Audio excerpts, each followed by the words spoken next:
Graça e paz, irmãos. Eu estou, como eu disse ontem já, muito feliz de estar aqui com os amados.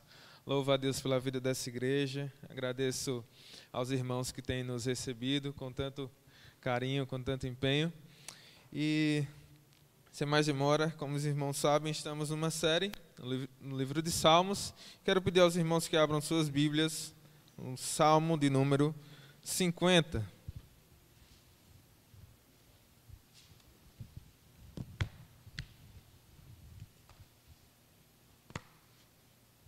Salmo de número 50. Antes de nós lermos o texto, há alguns anos foi divulgada uma pesquisa bastante interessante. Foi uma pesquisa realizada pela empresa Ipsos em 23 países. E eu achei curioso os dados levantados naquela pesquisa, especialmente em nosso país. A pesquisa visava identificar o número de pessoas dentro de um país que criam em Deus ou em alguma divindade como ser supremo. Para você ter uma noção, no nosso país foi identificado que cerca de 84% daqueles entrevistados criam em Deus ou em alguma divindade.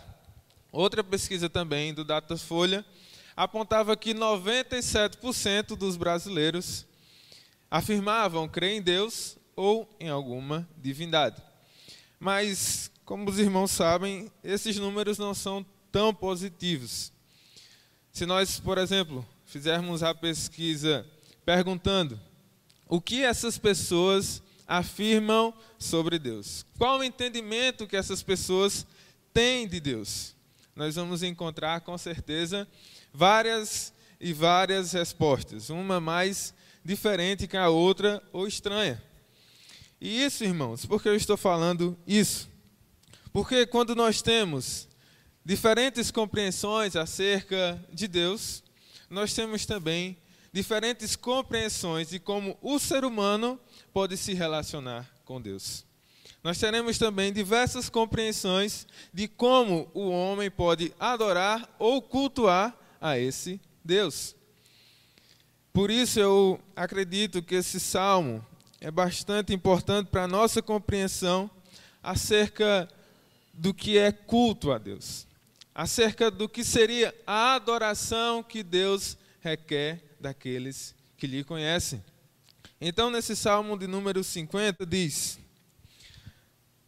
fala o poderoso, o Senhor Deus, e chama a terra desde o levante até o poente.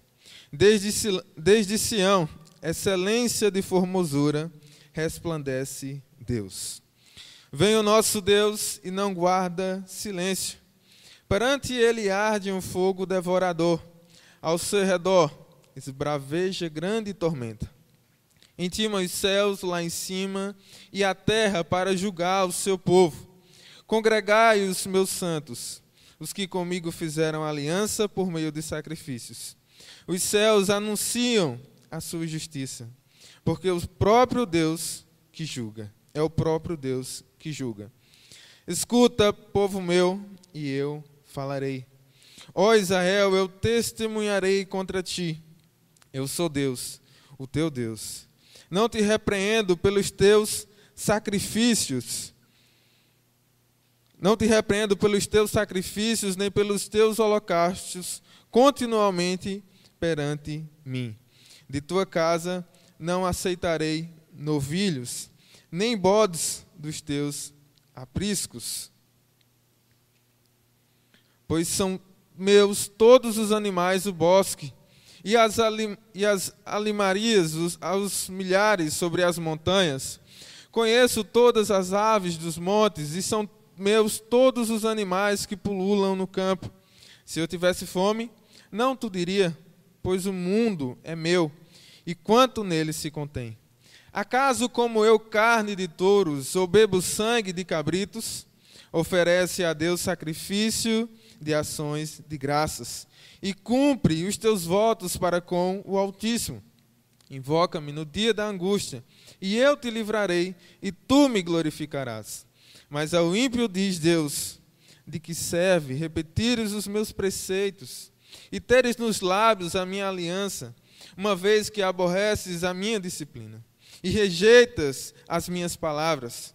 Se vês um ladrão, tu te comprases nele, e aos adúlteros te associas. Soltas a boca para o mal, e a tua língua trama enganos. Sentas-te para falar contra o teu irmão, e difama o filho de tua mãe. Tens feito estas coisas e eu me calei. Pensavas que eu era teu igual, mas eu te arguirei e porei tudo à tua vista. Considerai, pois, nisto, vós que vos esqueceis de Deus, para que não vos despedace sem haver quem vos livre. O que me oferece sacrifício de ações de graça, esse me glorificará. E ao que prepara o seu caminho, dar-lhe-ei que veja a salvação de Deus. Amém? Eu queria que você fizesse mais uma oração, apresentasse ao Senhor a sua vida, pedindo que o Senhor, o seu Espírito, ministre ao seu coração. Amém? Curva sua cabeça e vamos orar. Pai, nós te louvamos. Bendizemos o teu nome, que é santo. Nós estamos aqui, Pai, para te adorar, para bendizer ao teu nome. Portanto, Pai, nós pedimos que o Senhor fale, que o Senhor ministre aos nossos corações nessa noite. Esse povo está reunido aqui, meu Deus, tão somente para oferecer gratidão, louvor, culto ao teu nome, Senhor. Recebe-nos diante do teu altar. Fala ao teu povo nesta noite, em nome de Jesus. Amém? Antes de nós adentrarmos ao texto, eu queria dar pelo menos algumas informações aqui acerca desse salmo, a nível de conhecimento e também para nós nos situarmos aqui no texto. Como foi dito logo no primeiro sermão aqui do livro de Salmos, esse livro é um compêndio de vários louvores. Se nós formos observar no título hebraico do livro, nós vemos que no hebraico o sentido é literalmente o livro dos louvores. E do primeiro até o último salmo escritos, nós temos aí um período de quase 1000 anos. E por causa de tanto tempo descorrido desde o primeiro até o último salmo, nós temos aí uma diversidade de estilos literários dentro desse livro. Por exemplo, nós temos salmos de louvor, salmos de gratidão, salmos de confissão, salmos imprecatórios. Nós temos diversos tipos de salmos. E esse salmo que nós lemos aqui, nós podemos classificar como um salmo exortativo. Há quem diga que é um salmo penitencial, porque ele trata da piedade, mas ao mesmo tempo é um salmo litúrgico, porque ele traz algumas informações sobre o culto. E os teólogos estão certos de que quem escreveu esse salmo foi Asaf. O mesmo Asaf que escreveu o salmo de número 73. O mesmo Asaf que era cantor na época dos reis de Israel. Então Deus usa a vida desse homem para falar justamente sobre o culto, justamente sobre a cerimônia do povo de Israel. E nós temos aqui esse salmo que nós podemos dividir em 3 partes. Assim como uma redação no Enem, nós temos aqui a introdução, o desenvolvimento e a conclusão. E eu queria agora que nós olhássemos então para o texto, em que nessa parte introdutória do salmo, desde o versículo 1 até o versículo 6, nós vemos que Deus estabelece aqui uma convocação ao seu povo. Deus faz uma convocação solene ao povo de Israel. Logo no primeiro versículo, nós vemos quem está falando aqui. Ele é o poderoso, Ele é o Senhor, Ele é Deus. 3 nomes distintos acerca da pessoa de Deus, que identificam os seus atributos. Mas além de solene, é uma convocação dura do Senhor. É uma convocação que exige temor do povo, porque o mesmo texto diz que Deus está intimando os céus e a terra para comparecer e testemunhar do julgamento do povo. E qual o assunto desse julgamento, então? Como eu já disse, o culto. Deus quer tratar com o povo de Israel acerca do serviço que o povo tem dado ao Senhor. E aqui nós vamos encontrar, então, algumas acusações de Deus acerca do culto daquele povo. Mas ao mesmo tempo que nós encontramos acusações acerca do culto, nós encontramos também alguns princípios que devem nortear a celebração do povo, da igreja ao Senhor. Amém? Os irmãos estão me acompanhando?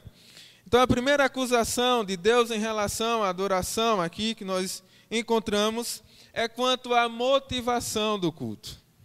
Olhe, por exemplo, o versículo de número 7, mais uma vez. Deus está acusando o povo de adorá-lo com a motivação errada. O versículo 7 diz: escuta, povo meu, e eu falarei, ó Israel, eu testemunharei contra ti.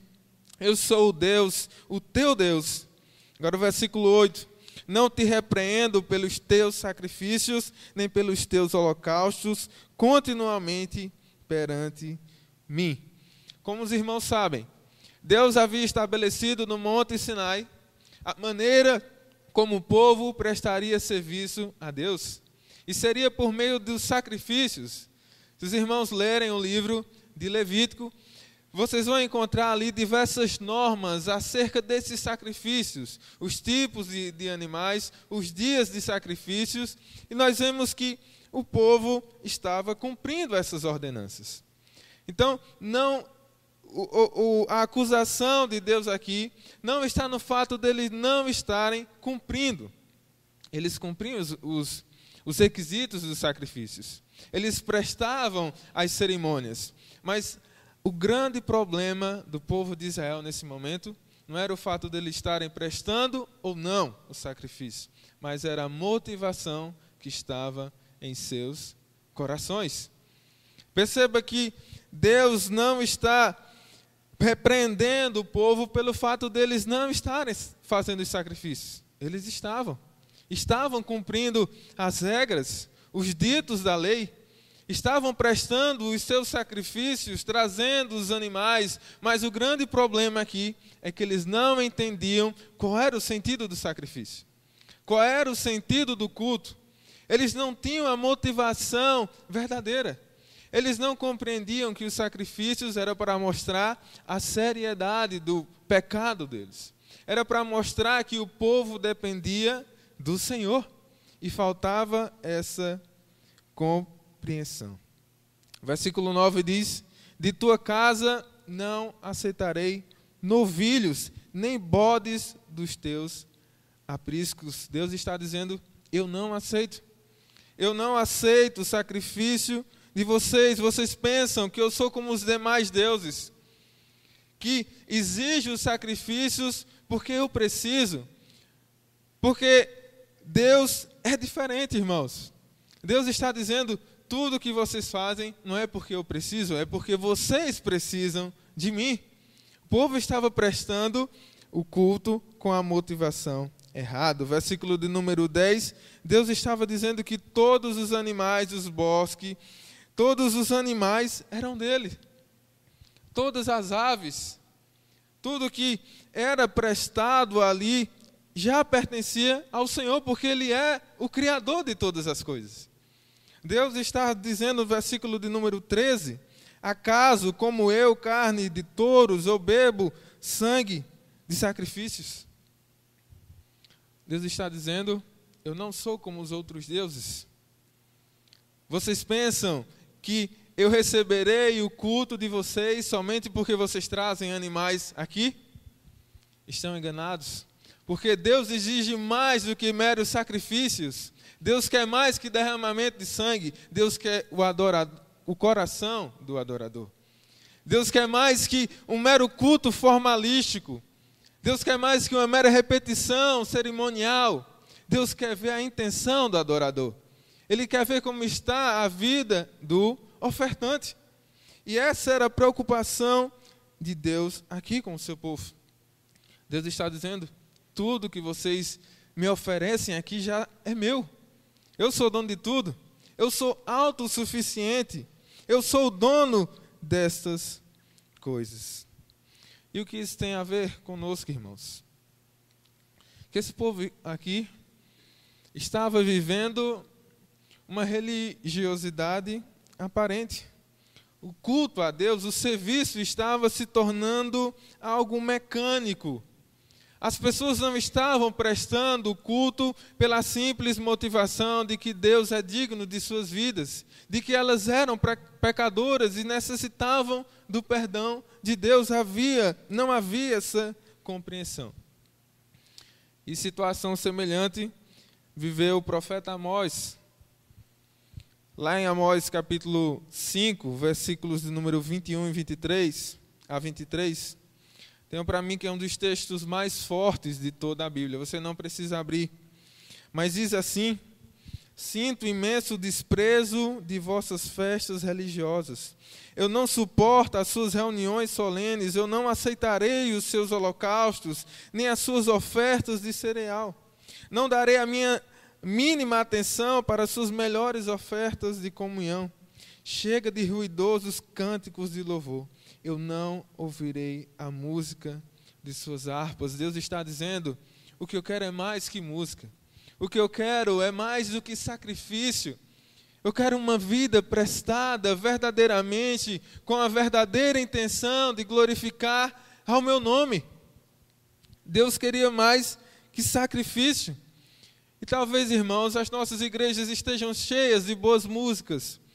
As pessoas estão ali desempenhando o seu papel na igreja, estão exercendo as suas atividades, mas perdem muitas vezes a noção e a motivação correta de louvar ao Senhor. E essa é a dura acusação de Deus aqui para o seu povo.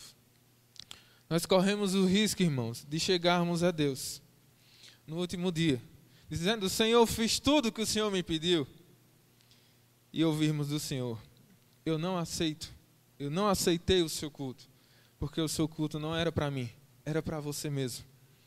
Corremos o risco, irmãos, de ouvirmos isso, assim como o povo de Israel, que oferecia o culto não para Deus, mas para uma mera apresentação deles mesmos. Deus exige de nós uma verdadeira adoração, que brote dos nossos corações, voltados para Ele, que é Senhor e dono do culto. E o que é então que Deus deseja? Veja o versículo de número 14.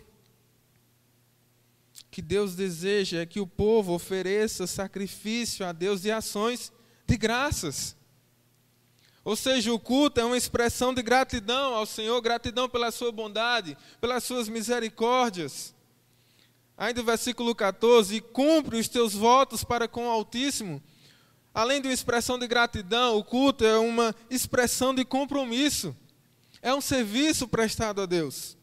Versículo de número 15: invoca-me no dia da angústia e eu te livrarei. O culto também é uma expressão de súplica a Deus.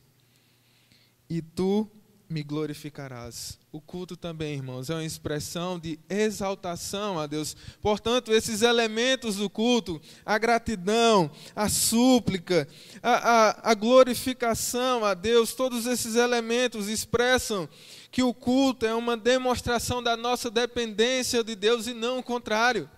Deus está dizendo ao povo: não sou eu que dependo dos sacrifícios de vocês, mas vocês que dependem de mim. Portanto, voltem-se a mim com a verdadeira adoração. Eu sou soberano, eu sou autossuficiente, eu sou independente. Voltem-se a mim, eu serei achado por vocês. Eu serei achado de vós. Esse é o fim, irmãos, de todo homem. Glorificar a Deus e alegrá-lo para todo sempre. Como disse Agostinho, essa é a beleza de nós nos tornarmos cristãos, se deleitar na presença de Deus. Agostinho dizia: porque fizeste o homem rumo a ti, o meu coração permanece inquieto enquanto não repousar em ti. Essa é a razão de nós estarmos aqui, irmãos, nos deleitarmos e alegrarmos ao Senhor de nossas vidas, que nos salvou. Essa deve ser a motivação real do culto cristão. Mas além, irmãos, dessa acusação em relação à motivação, a segunda acusação de Deus em relação ao culto do povo aqui era quanto à ignorância à sua palavra. Veja os versículos de número 16 e 17. A palavra do Senhor estava sendo negligenciada no culto aqui. Além de haver essa motivação equivocada, havia essa séria ignorância à lei de Deus. O versículo 16 diz: mas ao ímpio diz Deus, de que serve repetir os meus preceitos e teres nos lábios a minha aliança, uma vez que aborreces a disciplina e rejeitas as minhas palavras. Lembre que o povo aqui está diante do julgamento do Senhor, e o povo é convocado a renovar a aliança com Deus. E a aliança, irmãos, era pautada na lei do Senhor. Nós vemos isso também lá no Monte Sinai. No livro de Deuteronômio, Deus havia dito a Moisés: guarda, pois, os meus mandamentos e os meus estatutos e os juízes que hoje te mando cumprir. Será, pois, que se ouvindo estes juízos, os guardardes e cumprirdes, o Senhor teu Deus te guardará a aliança e a misericórdia que jurou aos teus pais. Havia uma séria ignorância à lei de Deus. E isso fazia parte do pacto de Deus com o povo de Israel. A aliança deveria ser guardada, a lei deveria ser guardada. Eu tenho aqui um anel no meu dedo, que nós também chamamos de aliança, graças a Deus. E nós aqui no Ocidente, nós cremos, ainda que o nosso país esteja um pouco perdido, moralmente falando, mas quando a pessoa coloca uma aliança no dedo, ela está disposta a guardar aquilo que essa aliança ordena que seja feito. E ambos os lados que colocam essa aliança no dedo esperam que ela seja cumprida. Espera que haja um compromisso de carinho, de amor, de afeto. Da mesma forma, Deus havia estabelecido uma aliança com o povo de Israel, mas essa aliança estava sendo ignorada. Apesar de o povo conhecer aquilo que a aliança dizia, Deus estava dizendo: vocês conhecem as minhas palavras, vocês conhecem a lei, vocês conhecem por meio daquilo que os profetas anunciaram, por meio de Moisés, por meio dos escritos, mas vocês ignoram. Vocês conhecem, mas não vivem, não guardam. A minha palavra não desce aos corações de vocês. Irmãos, há um sério problema. Quando a igreja negligencia a palavra de Deus em seu culto. Se nós olharmos para trás a história do cristianismo, nós vamos ver que quando a igreja se afastou da palavra de Deus, a igreja enfrentou várias crises. E, consequentemente, a noção, a compreensão de culto também foi deturpada. Basta nós olharmos para a igreja na era medieval, presa a penitências, a indulgências, aos dogmas da igreja. Basta nós olharmos para o período da Segunda Guerra, quando a igreja decidiu abraçar aos nazistas, a doutrina dos nazistas. Basta nós olharmos para a teologia da libertação e tantas outras teologias que invadiram a igreja e, consequentemente, a noção de culto foi deturpada. Por isso, irmãos, há uma séria relação entre culto a Deus e palavra. Há uma séria relação entre a adoração e a palavra. Quando nós não temos uma igreja com uma teologia forte, nós temos também uma igreja que não tem uma adoração forte. Uma igreja que não reverencia a palavra de Deus é uma igreja que não reverencia o próprio Deus em seu culto. Uma igreja onde não há respeito à palavra, não existe a adoração sadia. Essa é a realidade. E quando nós estudamos as Escrituras, nós vamos ver que o culto ele não se baseia somente numa experiência humana. Não é conforme os desejos humanos, os achismos humanos, mas é conforme aquilo que está escrito na palavra de Deus.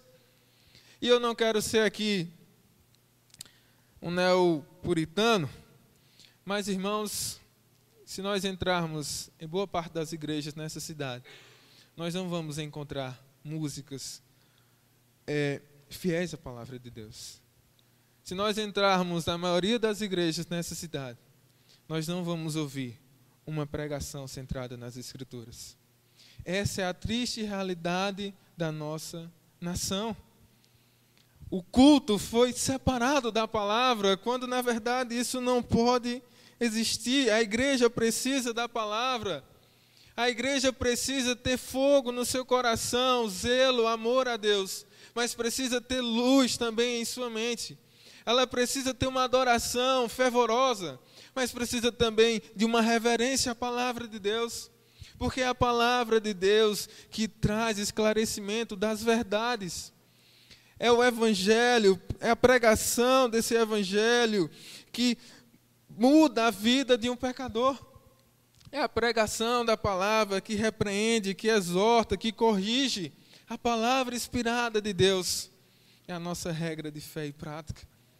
Portanto, ela precisa estar presente em nossas pregações, precisa estar presente em nossas músicas, porque foi dessa forma que Deus determinou que o culto deveria ser prestado. Mas, antes que o nosso tempo aqui acabe, eu queria apenas trazer mais uma acusação de Deus aqui contra o culto do povo. Além da motivação equivocada, além de uma séria negligência à palavra de Deus, Deus também acusa o seu povo acerca da conduta. Veja que o povo rejeitava as palavras de Deus, mas Deus estava dizendo aqui: mesmo que vocês rejeitem as minhas palavras, eu vou lembrar o que vocês têm feito. Veja o versículo de número 18. Deus começa a fazer uma lista dos pecados que ali estavam sendo cometidos. Versículo 18 diz que eles se associavam com os ladrões e com os adúlteros. Eles falavam mal, tramavam enganos contra os seus familiares. Sentavam para falar mal contra os membros da sua própria família. 3 dos 10 mandamentos aqui estavam sendo descumpridos. Não adulterarás, não roubarás e não fazer testemunho falso dos irmãos. Esses 3 mandamentos estavam sendo negligenciados aqui. E ainda pior, porque eles faziam essas coisas e pensavam que tinha aprovação de Deus quando faziam essas coisas. Veja o versículo de número 21. Vocês têm feito estas coisas e eu me calei, e pensavas que eu era teu igual. Eles estavam nas trevas e pensavam que Deus poderia habitar nas trevas. Mas pelo contrário, Deus está dizendo aqui que Ele é a luz e está trazendo à tona os pecados daquele povo. Deus está disposto a julgar, a repreender o seu povo. Como um juiz, Ele agora começa a apresentar as provas que incriminam o seu povo. Os pecados que o povo estava cometendo, e era por causa dessas coisas que Deus não recebia o seu culto. É porque não havia uma conciliação da oferta com a vida do ofertante. Da mesma forma aconteceu com Caim, que teve a sua oferta rejeitada, e Deus disse: se você tivesse procedido bem, a sua oferta teria sido aceita. Mas o problema dele é que a sua conduta não estava conforme o padrão que Deus estabelece para o homem, o padrão de santidade. Da mesma forma, tendo essa compreensão, que os reformadores criaram a expressão corandel, de que o culto e a vida estão relacionados, de que não pode haver essa separação. O culto é a vida, e a vida é um culto. Essa expressão corandel de que o homem está sempre diante da presença de Deus. Portanto, aquilo que eu faço lá fora vai ter uma implicação com a vida que eu vivo aqui dentro. E vice-versa. E Deus estava dizendo: vocês vivem como querem aí fora e querem que eu receba o culto de vocês. Estão enganados. Portanto, irmãos, a nossa vida é um culto que deve ser santo, vivo e agradável a Deus. Não deve haver essa desassociação. O culto da vida precisa estar alinhada com o culto público. A prática da adoração jamais pode ser divorciada da vida pessoal do adorador.